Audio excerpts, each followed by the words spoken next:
Le stoïcisme, la philosophie, la pensée de la pensée.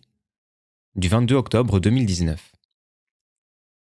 Le stoïcisme n'est pas une doctrine d'expansion de soi, bien au contraire. C'est une doctrine de rétrécissement de soi, en étant dur avec soi, pour mieux supporter le monde. C'est une doctrine consolatrice, totalement explicable et justifiée dans le cadre historique d'une époque, inadaptée aujourd'hui. C'est valable pour toutes les philosophies avec leurs pratiques associées qui correspondent toutes à une époque et une culture. Le yoga ne peut résoudre les problèmes de la civilisation occidentale, comme le zen, comme le confucianisme, comme le stoïcisme, etc. Nous avons besoin d'une philosophie constituée à notre époque, sur la base de notre culture, de nos savoirs, et qui reconnaisse et intègre les philosophies antérieures et du monde entier. Dans cette philosophie, certaines racines porteront moins que d'autres, comme le stoïcisme, où il y a moins à prendre que dans l'épicurisme, par exemple. Nietzsche est très riche, mais il se prend souvent les pieds dans le tapis. Le suivre, c'est valider le monde de mort dans lequel nous vivons. Spinoza, par contre, aura un poids beaucoup plus important. Toute philosophie est à la fois l'autobiographie d'un homme, d'un groupe, et la biographie d'une époque. Elle ne peut être adoptée telle qu'elle ou suivie bêtement, mais doit être pensée dans son cadre. Une philosophie ne suffit pas. Elle ne vaut rien sans son exégèse. Et ça fatigue forcément tous ceux qui voudraient une solution toute faite, qui les valorisent rien qu'en l'énonçant.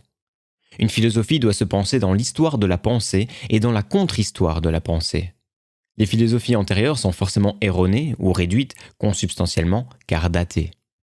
Il nous faut concevoir une philosophie dont nous avons besoin à la fois en accord avec l'histoire des pensées sur laquelle elle doit s'appuyer tout en étant critique, et à la fois en tant que représentant le savoir et les besoins de notre époque. Et la philosophie dont nous avons besoin, c'est celle développée par Edgar Morin, Gregory Bateson, Henri Atlan. Les philosophies construites à une époque d'ignorance du fonctionnement du corps humain, des écosystèmes, sont toujours intéressantes, riches, mais bourrées d'erreurs et de lacunes.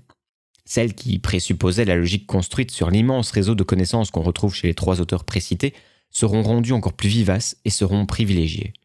Pour finir, j'ajouterai qu'une philosophie est un système de pensée à la fois explicative et à visée consolatrice qui permettent de libérer l'action. Une philosophie vise l'action. C'est le fond d'idées qui permettent à un humain de ne plus être complètement paralysé par la peur face à la vie.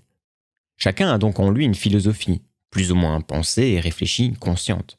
Reste à savoir quelle action elle libère et ce que ça représente par rapport au potentiel humain et à ses normes de santé mentale et physique.